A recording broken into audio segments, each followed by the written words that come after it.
and gentlemen. Welcome to the fourth webinar session organized by Philippine Society for Quality. In recent years, customer experience has become a major differentiator and competitive advantage for many companies such as Walt Disney, Amazon, Lexus, among others. And to provide superior customer experiences, it is essential to map, manage, and master customer journeys. Today's session is titled Mastering Customer Journeys to Enhance Customer Experiences. In this webinar, the speakers will share real life examples of implementation of customer journeys in diverse sectors, such as children without parental care, CJs in B2C and B2B settings, types of customer journeys, and how to master them to deliver superior customer experience and gain competitive advantage. This afternoon, we are very happy to have two experts to discuss the said topic. I'm humbled to present to you our first resource speaker. He is an author, speaker, board member, fellow of American Society for Quality. He is the CEO of Quality Indeed Consulting Limited based in UAE. He is a recipient of the prestigious ASQ Lancaster Medal for his dedication and outstanding contributions to the international fraternity of quality professionals. He has assisted many organizations from diverse sectors of the economy to implement principles, standards, and frameworks to improve performance, customer experience, and governance, among others. He has presented and published more than 50 technical papers and case studies in journals and conferences on CEX, EFQM, ISO 9001, BPM benchmarking. These are also available on www.qualityindeed.com. He has the honor of meeting honorable prime ministers of India, UAE, and several ministers of India, Ecuador, Lebanon, Slovenia, South Africa, and among others. From 1984 to 1985, he traveled around the world on motorcycle through 23 countries when there was no internet, GPS, Google Maps, etc., and relying only on paper maps and people. He actively promotes United Nations Sustainable Development Goals 2030 in the community. Currently, he lives in Dubai. Ladies and gentlemen, please welcome our first speaker, Sunil Thamani. Our second speaker is a consultant based in UAE and experienced project manager for business excellence, quality management, operational excellence strategy, business transformation, and data privacy implementation. She is a MBA degree holder from Strathclyde Business School, Scotland, a European Foundation for Quality Management model, serving as senior assessor for Dubai Quality and Dubai Human Development Awards. She has led and delivered initiatives on customer satisfaction, strategy development, process reengineering, digitalization, employee training and engagement, employee recognition scheme, service standards development, and external recognitions, quality awards in both local and international categories. She has extensive experience in multiple sectors such as hospitality, financial services, real estate, insurance, and broking and government. Ladies and gentlemen, our resource speaker, Janet Akol. A pleasant afternoon to you, Sunil and Janet. Likewise. Hi, Thank you, everyone. Dr. Zandra. The floor is now yours. Okay, we start. Thank right? you. Yeah. Okay. Thank you so much. Good morning, good afternoon, good evening, wherever we are in the world. It's an absolute pleasure and delight for us to be invited for this very important webinar. Me and Janet have been working on this for a long time, so it was time we thought we share our experience with you. Going by the number of registrations, I hear 250 odd. It gives us, how important you think this event is, how committed you are, how much you are really willing and interested to learn and deploy these techniques and improve the overall competencies and performance of your organizations. Janet, over to you. You want to say hi? Hello, everyone. Thank you so much. Thank you, Dr. Zandra, for that very generous introduction of myself and Mr. Sunil. It is, of course, my pleasure as well working with Mr. Sunil. We have worked on a lot of initiatives before. Thank you for appreciating our topic, which is the customer experience journey. This topic is very close to our heart. So we thank again the audience as well as the officials of PSQ for inviting us in. Thanks. Thank you. Yeah. Doctor, can we have the presentation? Yeah. Uh, okay, now I'm sure in your organizations and wherever you have been visiting, whether you go to the banks, hospitals, airlines, retail, anywhere, you will see almost every company has a mission on customer service, customer centricity. They have values around that. Everybody talks about it. But if you really go in the detail, you find the reality is very different.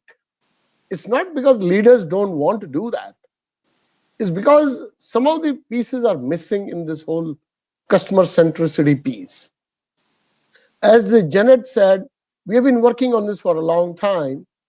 One of the very important missing piece is customer journeys, which are absolutely essential and fundamental to customer experience. And that's what we are here for. Right. So next, can we go to the purpose slide next? Yeah. Now today, me and Janet would like to share with you the importance of mapping the journey, managing them, and mastering them. You see, these journeys from our experiences, it is there in people's minds and heads. But if you really go and put it on the paper, the picture is different. So we want to bring all that knowledge on the paper so that transparency begins to ask questions. What can I improve this? Is customer really making an impact on it? And how critical these journeys are to provide superior customer experience. Now, superior here means it implies competition. No, we are not alone in the marketplace. There is competition. So customer journeys and customer experiences should give the organization a competitive advantage in terms of customer loyalty, customer preferences, and also in cost. It should drive the cost down. So that's one part of the main objective of the webinar. Over to you, Janet.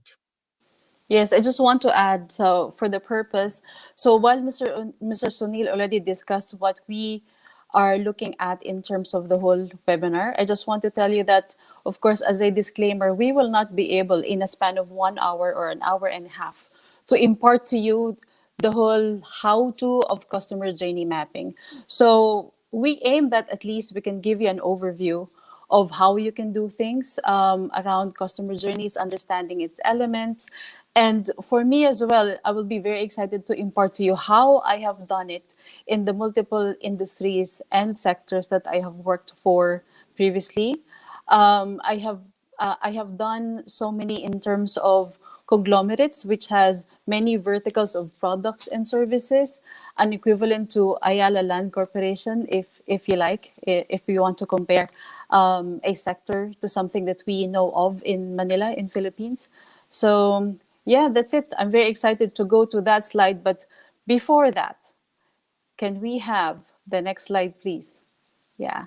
So we want to understand, as your host and as your panelist here, the background of people that we have, of the 250, 200 odd registrants. We want to know of how many of you are in the services or in the selling industry. We want to understand the jargons that we may be have to take care of during the seminar. And of course, to learn from you, hopefully, maybe there are things that you do differently in your sector. So if we can start with the poll, so you can scan the QR code that is appearing on your screen right now. Yeah, we'll just spend a minute for the poll. And then Dr. Ray will show us the results. Yeah. Yes.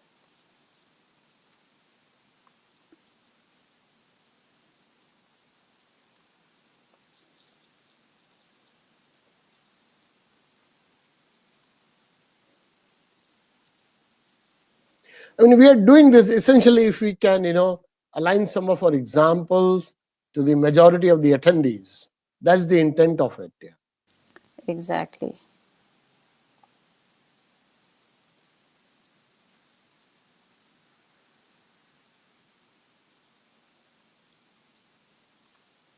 Mr. Sunil, as I look at the industry list here, I'm just thinking, Uh-huh. how interesting it will be to apply working from home for all these Yeah. industries now. Working Absolutely. from home agriculture, working from home construction, education, we Exactly. already know. Yeah. Yeah. Okay. Yes. So it's Manufacturing, IT, health, education, BPO. Mm-hmm. Yeah. finance, government. Yeah. Good, Yes. excellent. We got quite a broad spectrum actually. Indeed. Yeah. Yeah. Okay. Great. Thank Yeah. you for that insight. Thank you. We continue Yeah. on to fourth slide. Yeah. Next. Yeah. Okay. Thank you, Doctor and Janet. You see, if you look back, most of the time we use our senses to make a buying decision. When I'm buying a tie, fabric, or a perfume, or bread, grocery, generally we look at, we consider our sight, feel, touch, smell. We just don't go into hardcore engineering behind it.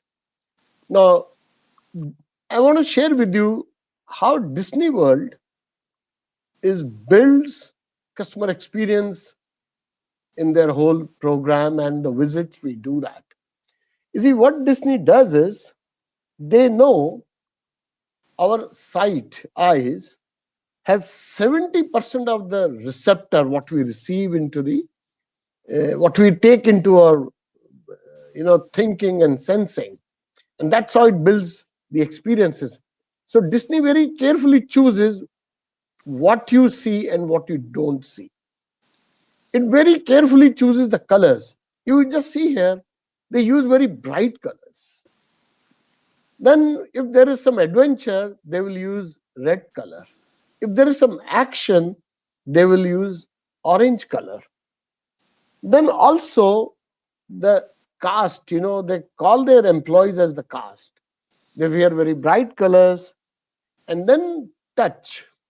You see, skin is the largest organ of our body actually. When you take a ride into the water games there, the direction of the water is designed. Temperature of the water when it touches our skin is designed. The pressure at which it comes is designed. You look at the railings, when you feel them, touch them, everything is designed. Even the way the popcorn stations are kept is carefully designed so that the smell attracts you to the buying station. Music, there are some zones, you'll find 170 plus loudspeakers and different types of bass and treble to give you the best experience actually. So the customer experience is not an accident. It has to be designed around the way the customer is experiencing and taking the journey into your products and services and offices. So Disney has won many, many Oscar awards for these kind of work they do. So I just wanted to share with you, in your work, in your business, it is very, very important you put yourself in the shoes of the customer. In the way they look at your business, it has to be carefully designed. Generally, we design products, not experiences, but the world has changed. We need to design experiences to gain competitive advantage. Next, please. Yeah. So now, long back, you see, the focus was get as many customers as possible. The whole landscape is changing now. We want to give more value to our customers. Like IT, we see a lot of attendees from IT. Now, today, IT is designed and engineered to give great experience to the customer. Their whole ERP applications are designed to build that into that. I mean, they are collecting data on the customers and the people who visit the organization or use their touch points, and they analyze and they offer back. You know, uh, I had opportunity to listen to Chief Innovation Officer of Philips in Holland. You know how much innovation you can build in a light. You know, you'll be surprised. There is a store. All the bulbs have sensors. Now, if on your mobile app you enter a store, big store like Carrefour or Giant or other one, and you have a shopping list, the sensor from the bulb connects to your cell phone and guides you to the shelf where you find the ketchup, or you find rice, or you find noodles. Then you picked it up, then you go to the next one. So there's all IT working behind it to provide, to make your life easy, convenience. Uber is an outstanding example. You know, taxi companies thought reducing the customer wait time is critical, but that's not enough. Uber gave total control to us, convenience, comfort, control. I can track what time the car is coming and also reduce the cost actually. So, this is how the customer experience is to be designed. And there are great organizations like Lexus, Ritz-Carlton. Ritz-Carlton is the two-time winner of Baldrige Award under service category in United States. So good companies, successful companies know they are in the business of customer experience, and others you can easily know that they are not in the business of customer experience. Yeah. Thank you. Over to you. Yeah. Thank you, Mr. Sunil. Such a great sharing when it comes to customer experience design for the Disneyland. So this is actually a very good case study as well when I was studying my master's. A whole book, a whole course is actually written on this. And a lot of government entities, apparently for Disney, they also have their own academy or like a benchmarking institution. Correct. They Yeah. travel there to see the experience, how they design the customer journey. And you're rightly so. That's why I think it is apt to say that in Disney, it is the happiest place on earth. Yeah. Exactly. Yeah. Dr. Ray, next, please. Yeah. Understanding customer experience. So, reading out here, it's a short and long term interactions and relationships between a companies. It may be product, it may be services, brand, or communication. Communication, meaning your touch points, and its customers. So, what we actually realize saying this, it's that customer experience is an end-to-end view of how a customer experiences your service, your brand, your everything. So it should be complete. It should look at the customer's full life cycle from the moment that they are attracted to you to the moment that they probably exit you. And when I say exit, it doesn't necessarily mean that it is a client or customer attrition. They can repurchase, they can reorder, they can come back to you. But I will deal with that later on with a few slides that will cater to how we can do the mapping of each customer touch points and each customer's breakdown of the journey. I just want to also go to one of the interaction here mentioned is short. Why are we saying short and why are we giving importance to a short interaction? In a customer journey, it can be a cluster of short touch points or short interactions that actually make up the whole experience. Can you imagine? And I've been here in UAE for 16, almost 17 years now. I started my career in a hospitality company, in a hotel. So in Dubai, we call this as the 7-star luxury hotel. It is beyond the 5-star or the premium or the premier, it's 7-star luxury. I think you already know what hotel I'm hinting at. I was working at the guest services at that time, around 16, 15 years ago. We bring so much attention to the experience of airport pickup. You know why? Because in our customer satisfaction, even if a guest or a family of guests stays in the hotel for a full week, 2 days, 3 days, their customer comment cards will come back always stating something about the airport pickup, that they're not happy. That is their very first and very short touch point to the hotel experience, but that's how they imagine the whole experience. Nothing else can be talked about with great restaurant experience, with the other spa and other pool facilities, but they can comment on airport pickup that they did not like. Yeah. So after that, there was a lot of brainstorming, management, and people on the ground were involved. And it's actually about, being late, and also at the arrival itself, after a pickup is dropped or a guest is dropped at the lobby, that the hotel or the suite is not ready because it's a seven-star hotel. There's no room there. We all call it a suite. Every suite is a two-floor accommodation. So we have invented like codes, like location one. When the driver calls the concierge desk and says location one, it means that the guest is 30 minutes prior to arrival. And location two is 10 minutes prior to arrival. And then at every code or every call or every location code, it means that we have to do something. So the driver will call the concierge desk. The concierge desk will alert the main reception. The main reception will phone the floor reception. The floor receptionist will also phone the butler services and the housekeeping. And then everyone disperses to get the room ready. So that is something that differentiates a seven-star to a five-star hotel. Another example is when we were designing a service standard, it is as simple as serving coffee. Very simple, right? Just serve coffee. Maybe 5 minutes experience. You sip a cup for 8 to 10 minutes. But the thing is, this hotel brand, they have different, in a way, levels of hotels. So this seven-star hotel is differentiated by its coffee being served with at least 5 different types of sugar.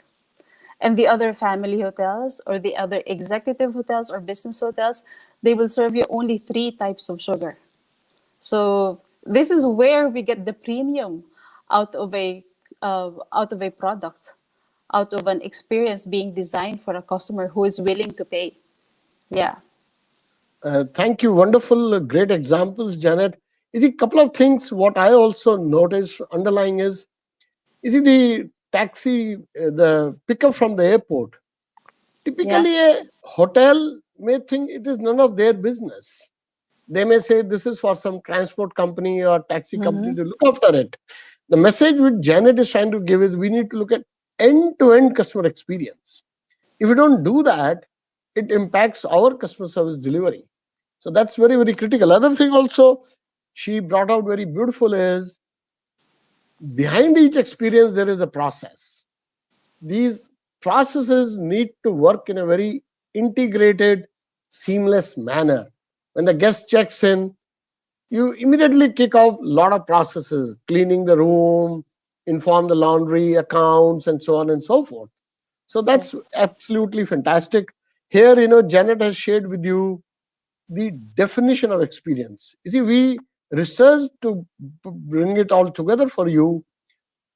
You see, many people in your company know if you customer experience is not only for customer service department, IT, front end, marketing, the production, operations. If you ask 20 people from different departments, they will define customer experience differently. That's not a good start. So, to begin with, everybody in the organization should have a shared common understanding of customer experience so that a vision for customer experience can be drafted. Somebody put a very nice note just now that Disney World calls it Imagineering. Thank you so much for that. And that's Mm. exactly we mean. Yeah. Okay. Yes. Next, Yeah. please. Yeah. Doctor, next. Yeah. Okay. Here we got a second poll here. As Janet said, kindly scan the QR code And can you choose one of the option in your company, in your organizations? Have you clearly defined and developed, documented your strategy for customer experience? Yes, no, or in progress? 1 minute.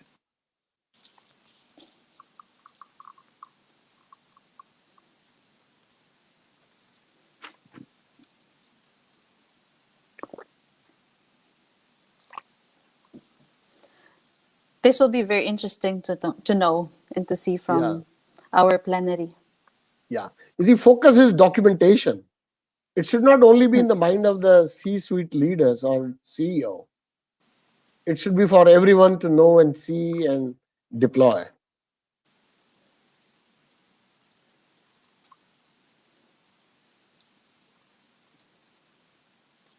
It's a good thought, Mr. Sunil. Always when I look at, the quality management system, the pyramid of documentation, vision, mission, Yeah, values, strategy, I think it should actually sit in between policies and strategy. Customer journey map absolutely. should be there. Yeah, Absolutely. Yeah, yeah. yeah. Yeah, I mean, it's a very interactive thing. We also need to have policies to develop customer experiences. Yeah, well said. Yeah. Yeah. Do we have the results, doctor?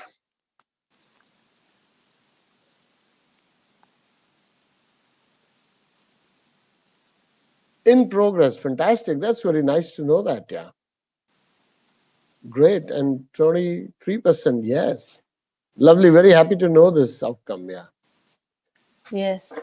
We're not really lagging behind. We know the Yeah. importance of such. Absolutely. Yeah. Yeah. Way to go. Yeah. So, can we move to the next, please? Thank you for the responses. Now, we want to give you one real life example how Qantas Airline is designing its customer journeys. You see, they have called it Project Sunrise. There'll be a non-stop flight from New York to Sydney or London to Sydney. And currently, the longest flight is about 18 hours and 40 odd minutes. And this flight will gonna be 19 and a half hours non-stop, record breaking using a Dreamliner 787. So what they did was they created a test lab, flying laboratory. They brought in 40 people, passengers and crew. They wanted to study what is the effect of a non-stop long flight on the jet lag, on the body breaking, long jet lag. And how do we minimize that? How does it affect my heartbeat? How does it affect my blood pressure? How does it affect my mood, actually? So this was a beautiful article which I had opportunity to read in the Gulf News. So let me walk you through what all they did. Doctor, can we go to the next slide, please? Yeah. So here you see, some of the flights routes there. So this flying laboratory, they start with people, psychologists, medical equipment, BP meters, oxygen saturation levels, and all that. So on the start, they of course had briefing given to the people even before the flight started. So moment the flight started, they asked them to switch their watches to Sydney time zone, so that you're already knowing that it is night over there or evening over there, not the New York time. And then they kept the lights on so that people don't get to sleep. And they asked them that at least 6 hours we request you to stay awake. Saying is not enough. 2 hours into the flight, they to fire them up, they gave them hot chili fried prawns along with other stuff, spicy Chinese style cod and all that. So that when they eat, they feel quite fired up. At the same time, some of the people that took their blood pressure, which was slightly higher, heartbeat slightly higher. You see, BP, blood pressure, is an indicator of stress and fatigue, actually. And mood was okay, right? Then 4 hours into the flight, a professor from Sydney, she started asking them to do some stretch exercises at the back and also synchronized dancing so that they don't fall back into sleep. And then 6 to 7 hours into the flight, they served them another meal which are high on carbohydrate, soups and all that, so that it can put them to sleep. They dimmed the lights and they tried to put them to sleep for 6 to 7 hours. So morning when they woke up, I mean after 6 hours when they woke up, it took the BP, pressure again, heartbeat and oxygen levels. They're feeling better. Moods were brighter and blood pressure was more normal and controlled. Then again, after 14 hours, they repeated the test, and before landing, breakfast was served. And after landing, for a day or two, they kept check on the this crew and the passengers. How are they feeling? Could they do some work, or did they become zombies? So the message I am giving here is from this experience is customer journeys have to be created. They just don't happen. We open a bank and we start welcoming customers to open a bank account. It doesn't happen like that. So I used to work for government of Abu Dhabi in social housing. Earlier, it used to take, the government has a program to support people with land or a loan to build houses so that they can own the house they live in. Earlier, it used to take 4 to 6 months to register for application that I need a house. So they will check into their demographics, their family size, income level, health condition, debt, land ownership, so many things. Any disputes, court cases, criminal record. The government said this is unacceptable. 4 to 6 months just to register. And then it takes few years to deliver the benefit, housing benefit.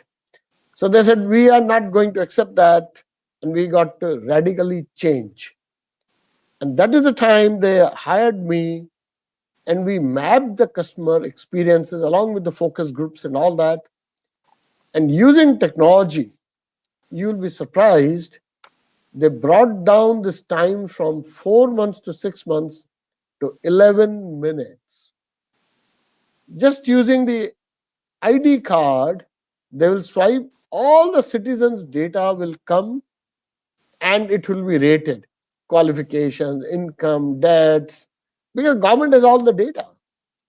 And then we mapped all the journeys, giving loan for construction, giving loan for demolition and reconstruction, giving loan for maintenance of the house, giving loan for expansion of the house. So it took us about 10-12 months to design all this before we went live. So the key message is customer experiences, if you want to give, customer journeys are very essential, important component of customer experience. Yeah. Thank you. Over to you. Can we go to the next slide, please? Yeah, Janet. Yeah. Thank you, Mr. Sunil. Such a very good insight. And the thing is that with me listening to you now, you make me want to travel. But the thing is that we're just really constricted to where we are right now. Yeah. So this It's phase better will be also it's pass. better be cautious. Yeah, it's better be Yeah, cautious. Yeah. yeah. I But think it's I a wouldn't question of mind. humor. Yeah, I can be there in that lab. They can study me all the way. Absolutely. Yeah, such a You Netflix know, addict I am. I absolutely. wouldn't Yeah. mind watching movies for 20 hours in a flight. Janet, you remind me a couple of months back, Qantas offered a flight to nowhere. I don't know how many of us know here. They sold the flight and it will just take off, go around Australia, Sydney, Perth, Gold Coast, and Brisbane, and all, and come back after 7 hours and give them a great meal and experience. And you know what? The flight got sold out in 15 minutes. Best ever in the history of Qantas. So there's so much of pent up demand to travel. So I'm sure we'll travel soon when airports are still empty and hotels are still cheaper. Yeah, Yeah, we better book right now. Yeah. yeah. Amazing. Is that with landing or they don't land? They're just flying for 7 hours? Flying around, no stop. They just flew Yeah. around and came back. Uh-huh. Here Yeah. also, Emirates did, 10 days back, Mm. to support the frontline superheroes for COVID. They just flew around UAE and then came back in tribute to the people who are supporting and sacrificing their life for COVID. Yeah, yeah. Oh, appreciate that. Mr. Sunil, can you promise me one thing? That if this Qantas thing will be offered by any other airline, could you alert me, please? We will go I'll be together. very much. We'll go together. Yeah. And we can Yes. introduce a new poll. Who all are interested to join at the end of the session? Flight to Once nowhere. yeah, yeah, Yeah. yeah, Okay. yeah, Thanks for that. So a good segue to my next yeah, slide. yeah. So what you see on your screen is an example of a customer experience at a very high level. So this one pertains to an industry that is actually of service or purchase and could be actually of maintenance. It seems here that they are selling something of a contract. Yeah, so the same elements actually can be used for all environments, for all industries. It's the same principle. You will see that you will realize the need generation, initial consideration, the moments of truth, such as engagement. I call the moments of truth when there is an exciting touch point there, a face-to-face interaction, or where a customer can be heard and a feedback can be given real time. Next is evaluation phase, moment of purchase, delivery, installation, and usage. So the main takeaway for this slide is I don't want to prolong it because I want to move to a slide where I can really focus on how we can do an actual process map. So a takeaway here is that, again, it's an end-to-end view. Terminologies are not very specific to anything.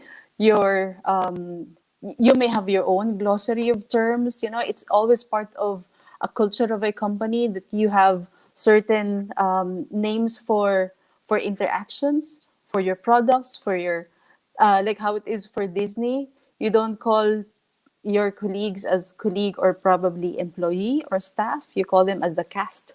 Yeah, you can insert that in your customer journey map because it has to speak to you. So it is from end to end, meaning that from need generation until usage. And if also I can add to here is the exit or where we take the feedback.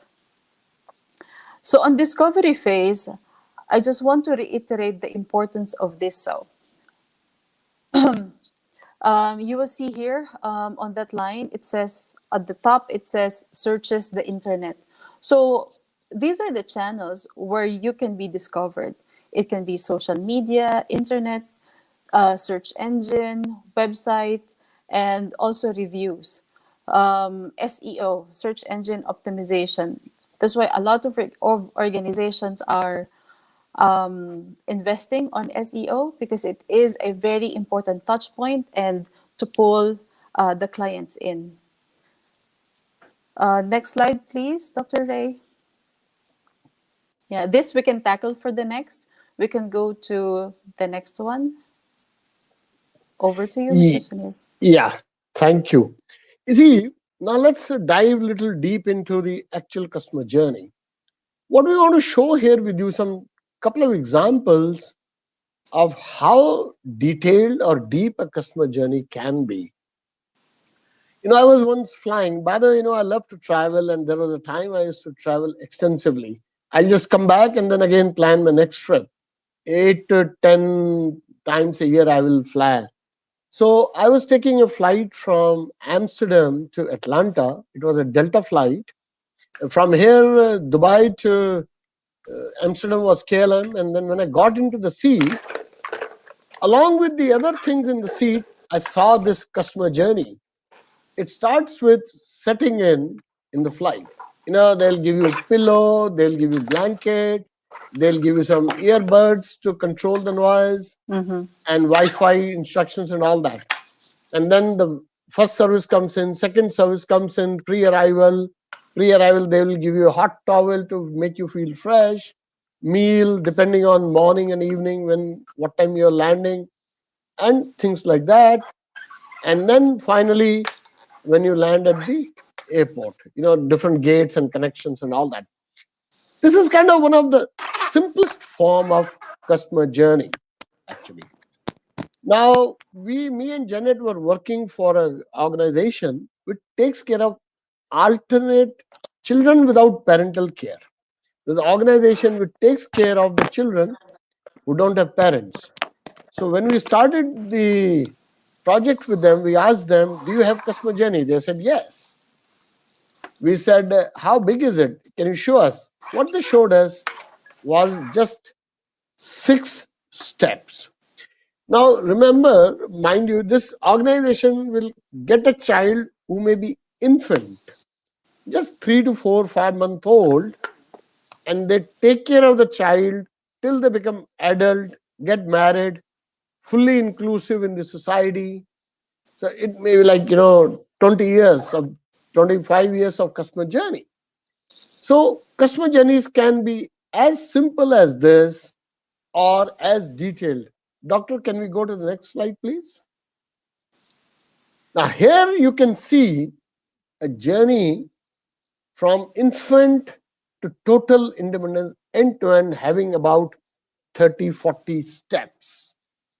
Red ones are the key milestones in the child's journey right up to independence. So you may not be able to see this picture. We'll show you a better one. The point I'm trying to share here with is when you bring in the customer journey on paper, when you go a lot in detail, then the teams can clearly see who is contributing at what stage of the journey. You see, IT will see what they're doing, operations will do what they're doing, finance will do what they're doing, marketing will see what they're doing. So you begin to see your role from a different lens. When we did this in other entity, they say, "Oh, do I have to do this?" Or they can clearly see who is providing the service before them and where their journey is going to the next step. So it becomes basically a big conversation point. What am I doing here? How am I contributing to the journey? What is my role? I'm not supposed to be focused internally. So it acts as a common glue. It creates a common DNA. It creates a culture of true customer centricity, because customer is right now at the center of the whole conversation, actually, right? So that's why I put this note: enhance transparency of customer journey, help the teams from different functions clearly see how their work contributed to the overall customer journey and experience. Yeah. Next, please. Yeah. Now, the same picture, I have shown you little, some piece of it with a better read capability. At the top, you can see what customer is receiving. Sorry, before that is the life stage. Children of all ages, child, infant to secondary education and beyond. Now, this is what child or a customer is getting it. This is the actual journey. Now, which department is contributing to this stage? Let's say receive communication from police that they have found a abandoned child. So which department in this company will look after it? And is there any external department who is engaged with? Let's say there's the police department. So all this has to work in sync to give this good experience. Now, if you look at it, they may get a child who may not know the name or nationality or date of birth. So what they do is they have to create an identity for the child. For example, arrange child identity, documents, passport, health insurance, ID card. So which department is working? child affairs department, and they are dealing with the passport control, citizenship department, ID authority, and so on. And the child, the customer, will receive his or her ID. So this is how me and Janet went about mapping this journey. Initially they just had 6 steps, and when they saw this, about 40 odd stops, they were totally amazed.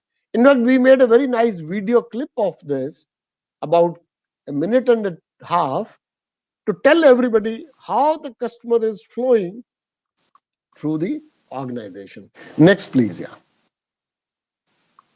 So here you can read a little more in detail. Receive communication, review the case and receive the documentation of the child, accept the child in the organization, assign father and mother. There's social care workers and caregivers, provide total care, housing, food, clothing, depending on the condition of the child.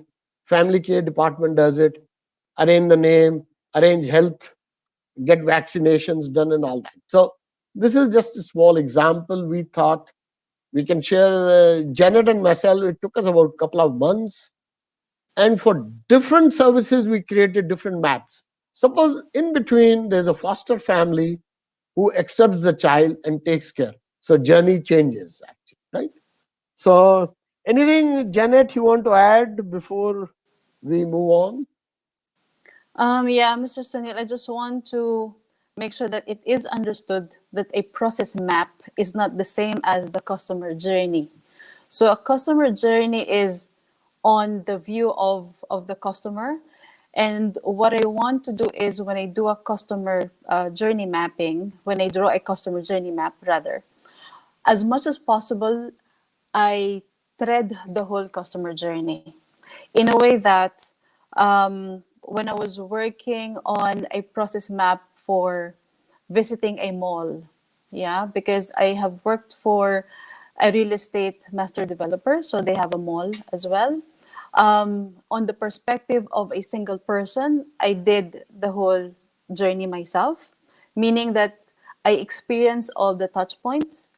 But when it comes to mapping the customer journey of a family who's going to the mall, you know what I did? I also took my daughter with me.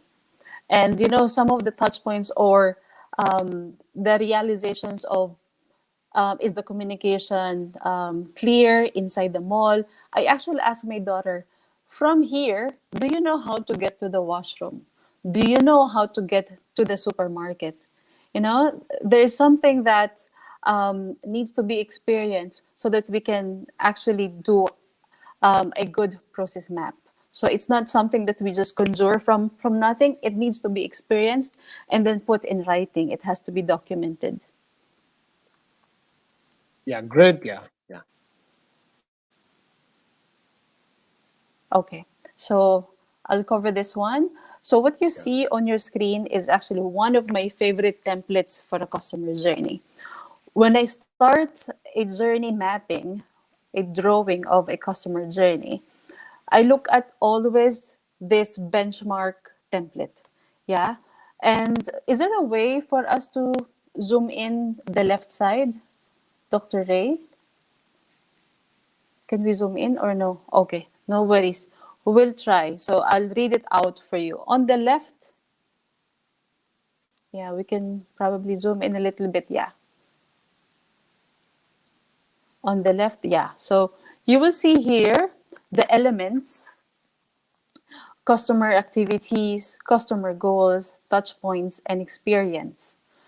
So until that line is the customer's perspective.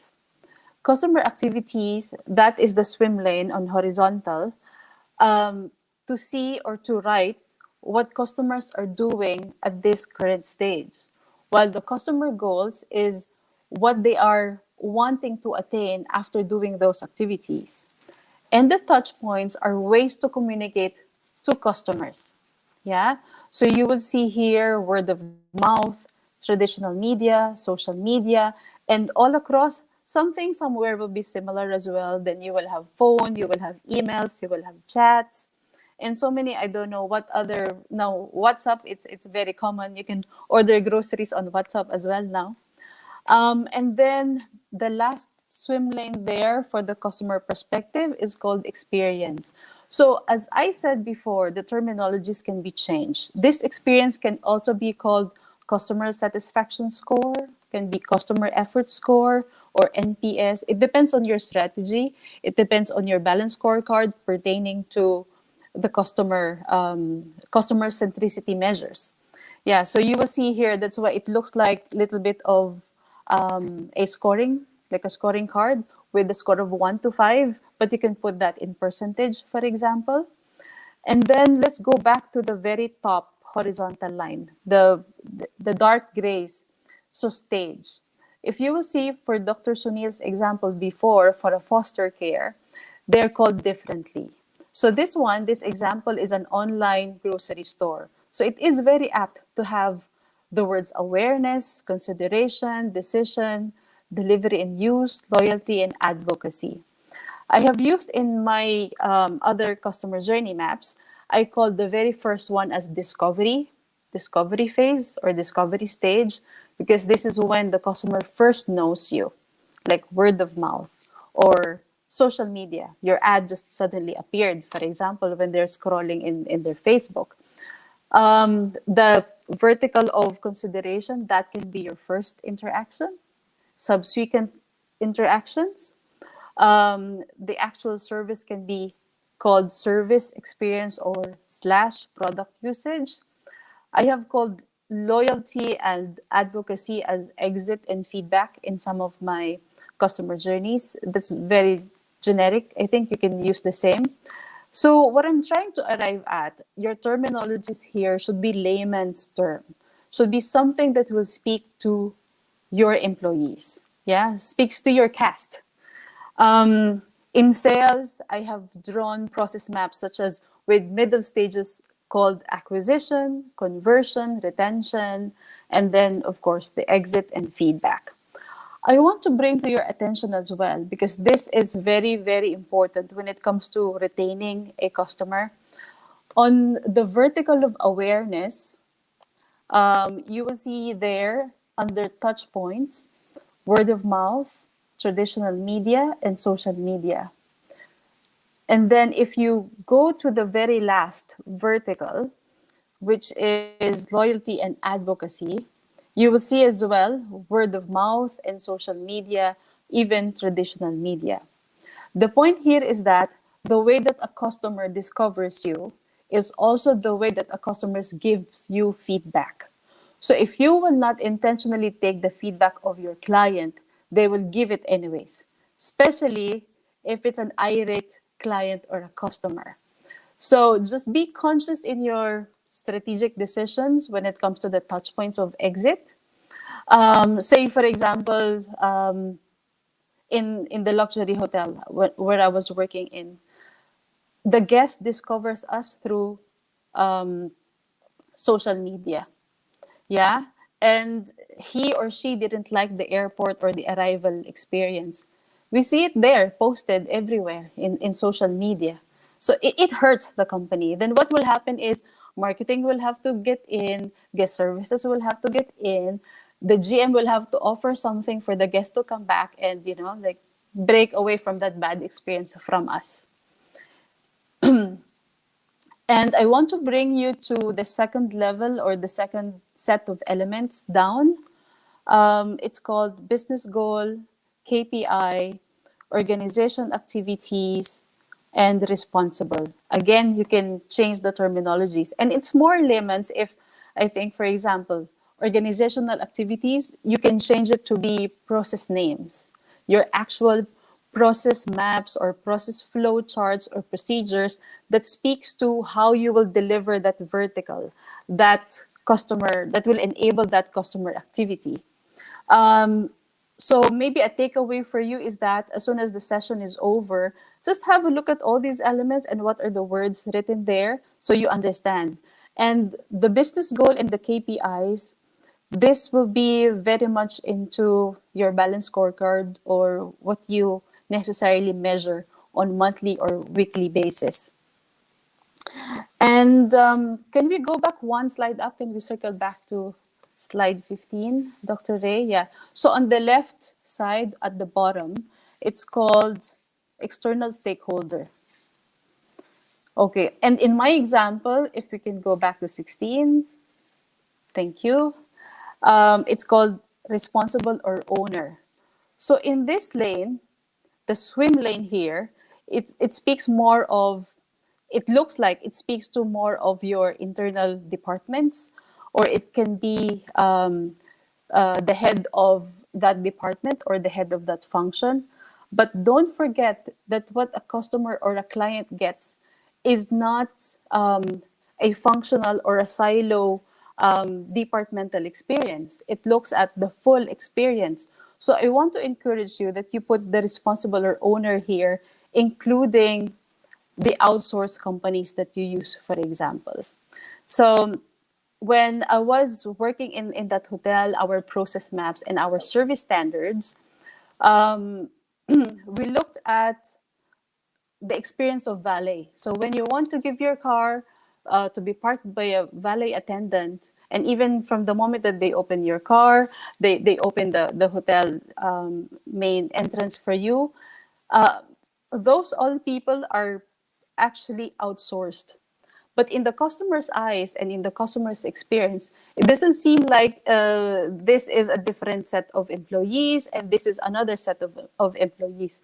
So if in that glimpse of a touch point, one guest is not happy, then the whole customer journey is affected. So you must thread the whole customer experience. And what we did was we mandated even the outsourced company to abide by our own standards, our own uniforms, and the way that they smile, the way that they speak to the guest. Everything is embedded inside, and it is part of the contractual obligation as well. Yes, Mr. Sunil, I think you want Yeah, to beautiful. add something. No, it's no. I'm a lot of words of wisdom, very great, deep experience and insight. I just want to say that you may what you said makes a lot of sense. You see a swan swimming in a pond. You see, it's swimming very smoothly, but under the water, the legs are, the of the swan are struggling and doing all the struggle to take the swan forward, which we don't see outside. Same as the organization. This map, internally, it's your dashboard of customer centricity. Customer should not be seeing who is doing working, what coordination, and all these things. To the customer, it should be like sailing so smoothly like a swan. And inside the whole systems, technology, people, service standard, outsourced service provider, processes are all integrated one seamless whole.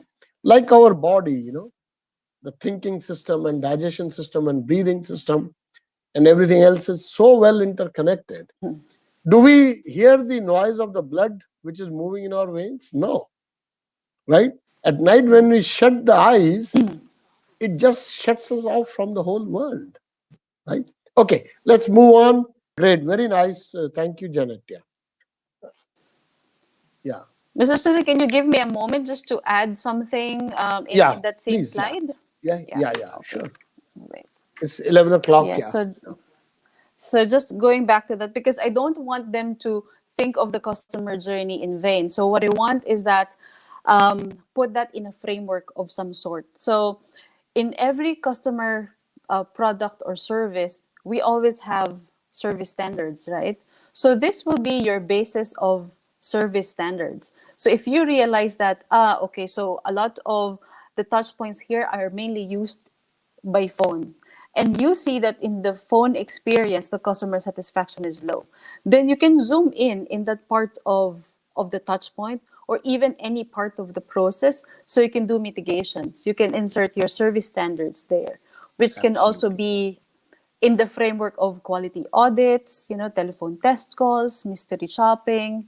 Yeah, and I believe that at least every 2 years, it depends on how dynamic your organization is, your customer journey map should be revisited on annual or maybe every 2 years.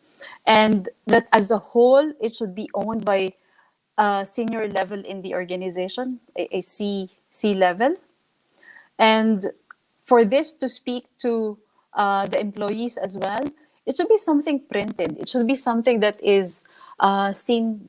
Like, for example, I always suggest this: your training room, maybe dedicate one wall there in your training room. Just put it there. You know, if you want to hide the NPS scores or experience or budget there, if you have inserted, for example, it's not for everyone's eyes. You can delete that lane, but let this be a basis for training of staff, of induction of staff, because if they know your customers, they can serve them well.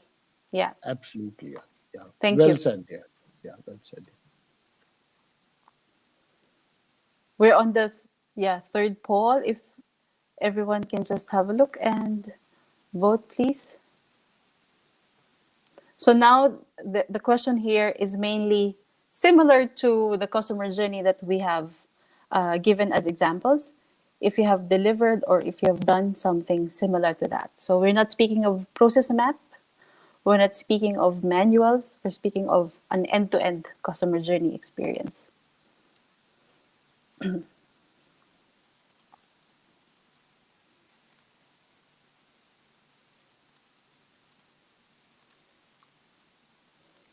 Dr. Ray, do we have the results?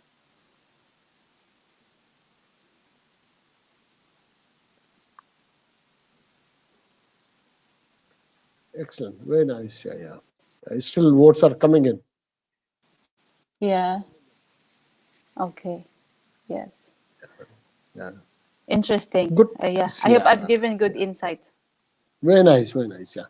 Excellent. Doctor, next, please. Yeah. Okay. Some of the key insights was, I think this was all said before, but we thought we'll just pull it out and harvest all the conversation we had. Customer journeys must be done end to end. Very important. Think, don't think that what my company is offering. Think from the customer point of view. Like Janet gave the example of the person arriving at the airport till he checks out and is flying back out or something like that. Even you can go much before arranging visas for a person to travel into the country. Second key message here is the detail. You see, the map which Janet spent good time detailing, walking you through, you can go on expanding it. You can put competencies and skill sets needed by the employees at each stage. So it can really become your dashboard and a DNA document.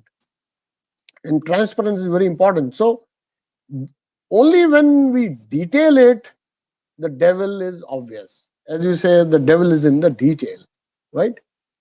And number two Indeed. is, yeah, very important is it should be done from the customer point of view. One point which Janet brought very nicely was she did the mystery shopping for a mall. So this is one of the techniques you can do and yourself realize it before we dive into mapping the journeys. Identify all the possible key touch points where moments of truth and experiences can be built actually. Identify all the departments internally and externally, which are the agencies you are working with. For example, at the airport, it's not only one or two companies which are working. Sometimes you'll find 40 to 60 organizations working at the airport: merchants, immigration, security, safety, check-in staff, baggage handling, cleaners, maintenance guys, you name it, right? So now, when I go to the airport and I'm looking for directions, I can just ask somebody in a uniform. Now, he may be a retailer, he may not be the staff of the airport, but he is expected to know this. So, Singapore airport identified about 60 odd entities working at the airport, and all were given training, orientation, and service standards to see the customer gets a good experience. They don't want a merchant staff or a cleaner saying, I don't know, just go and ask the information desk, right? Which way is the gate 32? Like that, yeah. Then digitization definitely improves experience. But remember, when customer is in trouble or has a very out of the blue question, technology doesn't help. Here there's a company called MR. They everywhere you'll find now these call centers they put Eva. This chatbot. Many times you struggle to explain to them, but MR here, after two failed attempts, the staff comes to talk to you. In some companies, they'll just disconnect the call, and that's not the good practice. Yeah. Next, please. Yeah. Sorry, Janet, you want to add anything? That's all good, Mr. Sunil. Okay. Okay. Please proceed. Now, yeah, thank you. We have been talking a lot about B2C in mind. Now, customer journeys for business to business. Take, for example, electronic fuel injection or a wiper or a windscreen glass is supplying to Toyota. Let's say Toyota is assembling a car and they buy seats or wipers or fuel injection or tires from other company. So OEM, they call it technically original equipment manufacturer. It's a business to business relationship. Now, there also customer experience and customer journeys are very important.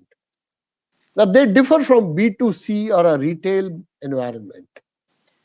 Typically, B2B journeys are much longer other than, one-off buying and selling. I go to the hotel, check in for 2 days and check out, or, use some healthcare. I go to hospital a couple of times and get some tests done. Typically, B2B journeys are much, much longer and complex and technical. Just give you an example, uh, suppose I'm making tires for an automobile company. Now, I'll have a discussion with their engineering department on the specification, with their production department on the assembly line, then their quality control department, along their quality assurance department, and of course, procurement department, then warehousing department or inventory management department, and of course, finance also. Now, for example, forget Toyota. Let me give you my own example. I had visited Yamaha Motor Company in Japan in Iwatashi. You'll be surprised they are able to change the model of a motorcycle on the assembly line in 18 minutes. If they are making 125cc motorcycle and they want to make it 225, they can switch the assembly line in 18 minutes. And that was long back. These days, maybe still faster. Now, as a supplier of tires, I need to understand to see that my tires are available when they do that. So B2B journeys are typically complex, large, and technical, and I have to continuously keep on engaging with them for a long time. Now, if I'm supplying to Yamaha motorcycle company and I want to supply to Suzuki or Honda, I may have very unique and different specifications and controls in place, right? So it has to be suited to individual needs, whereas for a banking, for typical segment, it will be same journey. And these are strategic partnerships which go for not 5 years, 10 years, 20 years, but 100 years. Like Coca-Cola and McDonald's, this relationship is there for 50 years. Firestone Tire Company and Ford Motor Company had 100 year of strategic partnership. They have access to each other's data. They see their production lines, accounts, and so on and so forth. I don't want to go into that. There's a different world altogether.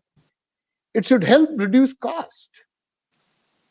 If they want to reduce the cost of the final car or a motorcycle, suppliers have to support them in reducing the cost of product they supply to them. So just be mindful, B2B is a totally different game than B2C. Yeah. Next, please. Yeah.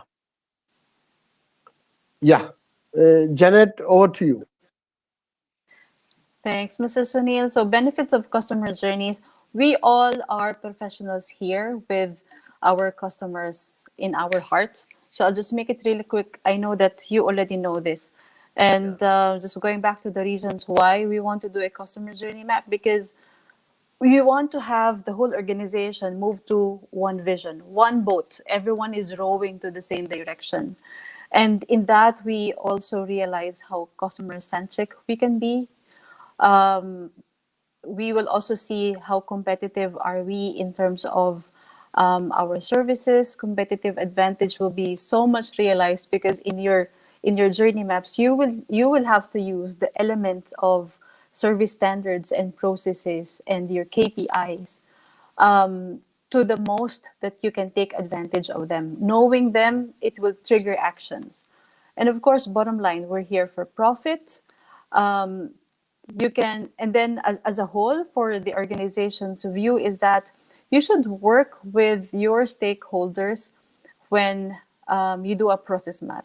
It could be that one department or one person is responsible to the actual drawing of the map, but it should be consulted with everyone in the organization who touches a customer or a client.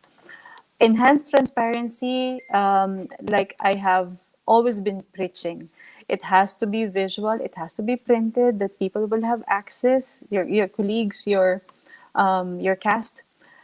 Design customer focused communication. So the touch points there, you will have to enlist them all, and you can embed your service standards within. If you say that on a call, on a phone call, the third ring is your standard of picking up. It cannot be longer than that. It can be shorter than 3 rings, but 3 rings is your standard. Yeah, because otherwise people just disconnect these days. Build accountability among all stakeholders. That's why we're encouraging that you should have the responsible or the owner there. And as a whole map, there should be at least one C level who should own the customer journey. So KPIs must be there as well. And the innovation and energy of people, it will be very apparent when you have a customer journey map. Yeah. Thank you. Yeah. Thank you, Janet. So just to conclude, sorry we are a little out of time. Subject is so interesting and we are so passionate about it, and we want to keep sharing as much as we can. You see, some of the concluding thoughts is you can think of using the serve qual model to understand why the service fails. It's very, very important to build into the organization customer journey maps. For example, there's a gap one here, customer has an expectation and there's an understanding what customer wants into the organization. If customer expects something else and we don't understand it fully, there is a first gap. If this first gap remains, everything else will not be right. So you can think of using this serve qual model developed by Dr. Valerie Zethamel, Leonard Berry, and Dr. Parshuraman for this.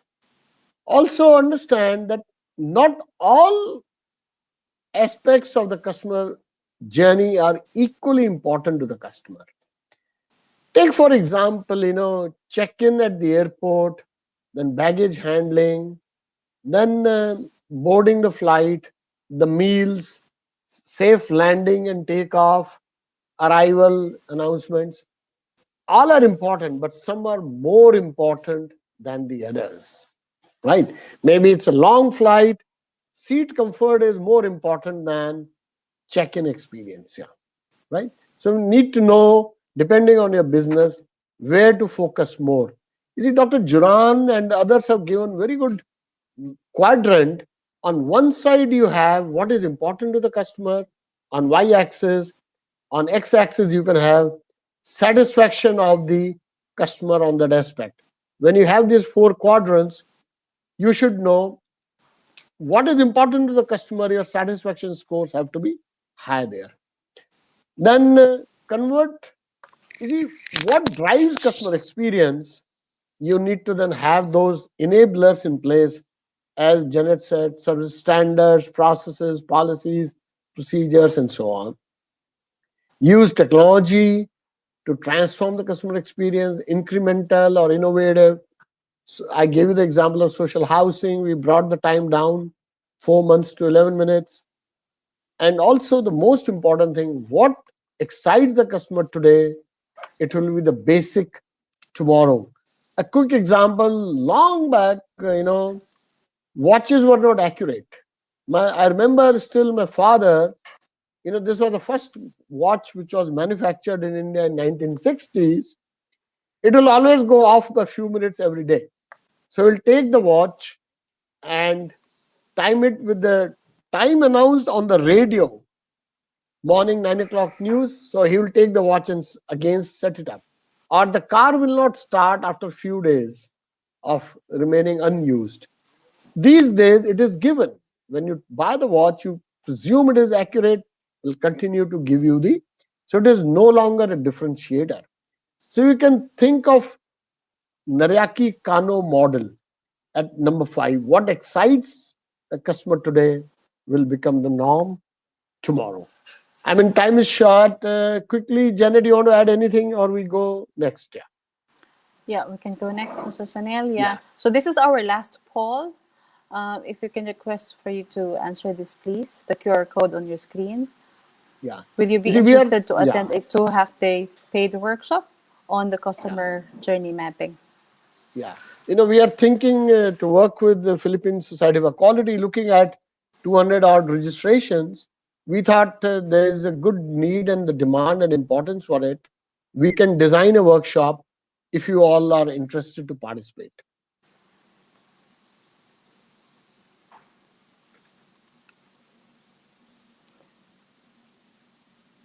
I think my suggestion only, Mr. Sunil. So, for the interest of time, we can Yeah, also, as just they go do this poll, yeah, you can discuss your next slide SDG. Yeah, as well. yeah. Yeah, Okay. because we can Yeah, take the results offline for this poll. offline. Exactly. Yeah. Thank you Yeah. so much. Let's move on.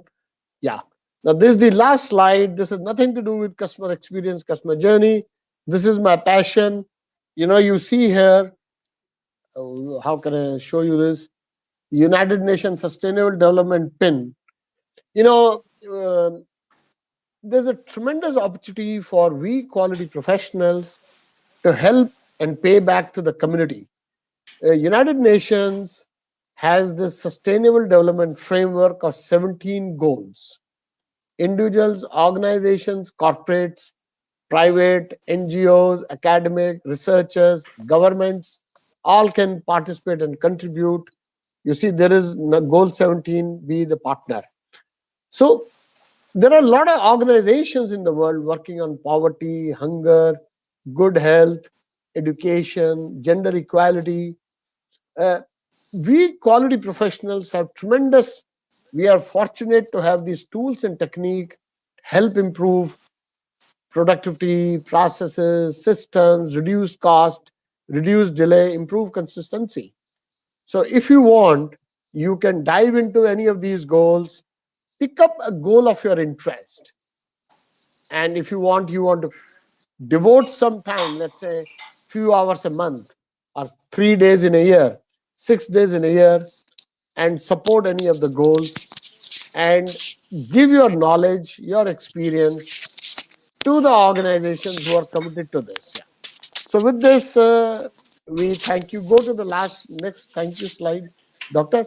So Janet and myself, we want to really, really thank Philippine Society of Equality, especially Dr. Ray, who's your president and a leader and a really passionate professional for quality. You come across a lot of people, they love these titles. I'm the chairman of the council, but they have no interest in quality. Dr. Ray is a born quality champion. I don't think he had to study any ISO 9000 or a lead auditor course. He's a quality professional and a passionate. So Janet and myself, we thank Dr. Ray and Dr. Zandra and a lot of people who are working behind the scene in PSQ for this opportunity. And we wish you all good health, success, prosperity. Should you want to connect with us, our emails are here, our LinkedIn Okay. accounts are Yeah. there. Reach out to them. And thank you for being great audience. And yeah, Janet, over to you. Yeah, thank you, Mrs. Shanil. I just want to support you in that. So don't be a stranger, anyone. So you know our email addresses. You can also connect us through the PSQ. So yeah, just Yeah, let us know. I'm not sure if we have burning questions on how yeah, to yeah. do a Dr. price Ray, yeah, mapping. Yeah, yeah. we may not have the time. Dr. Zandra, let us know. They can send us their questions if needed. Yeah, yeah, Thank you very much, Sunil and Janet, for a very comprehensive and insightful presentation. At this juncture, of course, our participants can ask questions or share their key takeaways, and we will yeah, be reading them. One is we have one from Joseph Padua. He is asking, is it advisable to use the overall score, such as NPS, for the experience measure, or should we use the attributes? yeah. Janet, you want to take? Attributes.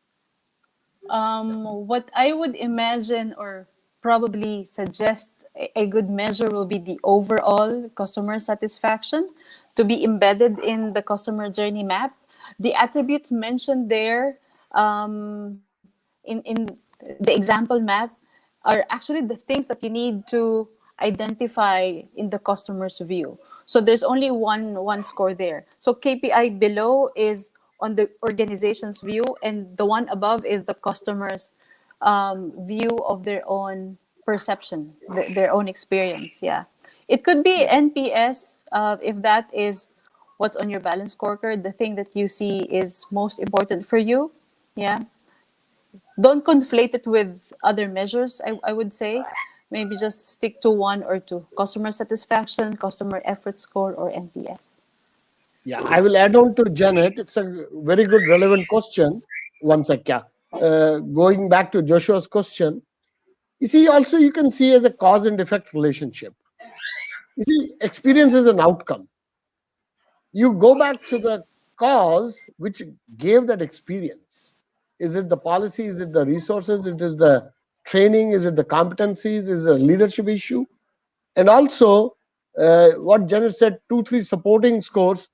What is more important to the customer? As you said, not all aspects are critical, important to the customer. Right? In a surgery, getting well soon, I mean, getting fully well is more important than admission process or nurse behavior. So you can also have a couple of measures which is very critical to the customer. Yeah. Thank you. Let's go to the next question. Yeah. Thank you so much for answering that question. Now we have one from Marie Angelique Primero. She's asking, how do we process map complex activities in the field of construction and engineering? For example, there's no way to standardize or even get an approximate time frame for stages in the erection of a specific telecommunication tower, because each project is overly unique in the way that terrain, location, external forces, among others, are all distinct for every project. The only controllable variable is the manpower, wherein one may compel them into service level agreements to deliver within approximate time frames. However, time frames are approximate since activities, as I have mentioned earlier, are unique in every way, affected by the type of soil, type of terrain, proximity to main road. Yeah.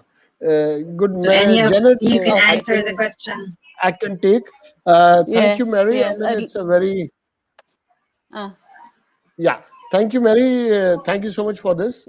You see, I understand this is the transmission line towers, right? TLT towers. I think if you're talking about, and also is the erection EPC engineering, procurement, construction aspect of that.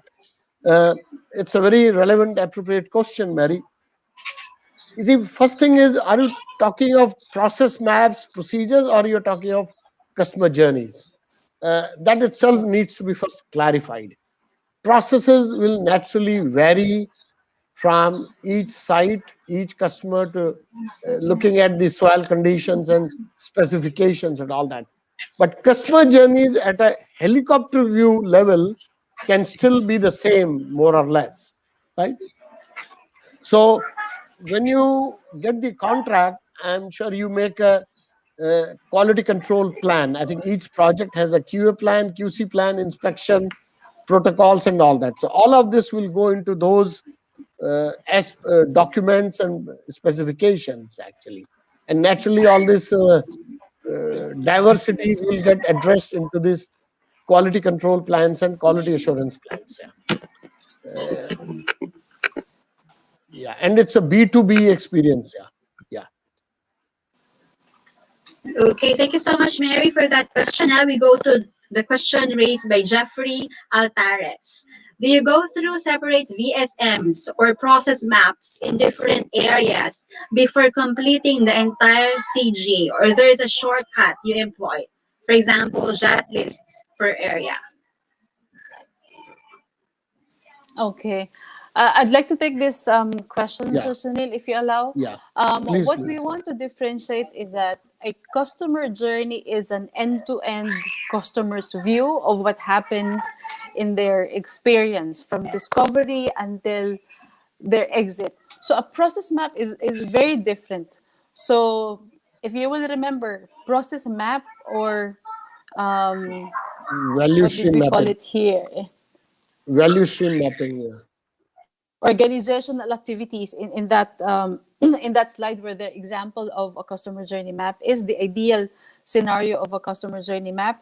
So we have to divide our documentation here. So first is the customer journey, and then inside this is an element of the process maps or the processes. So that will be totally different. It will be also in a way different when it comes to documenting your service standards.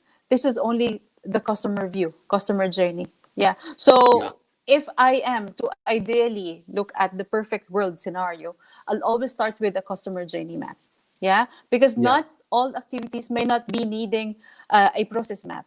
You can zoom into what needs to be remediated, first of all, Yeah. what are always maybe complained about. Then you write your process map there. Yeah, because I Yeah. know in QMS, we're always tempted to write processes and procedures all the way.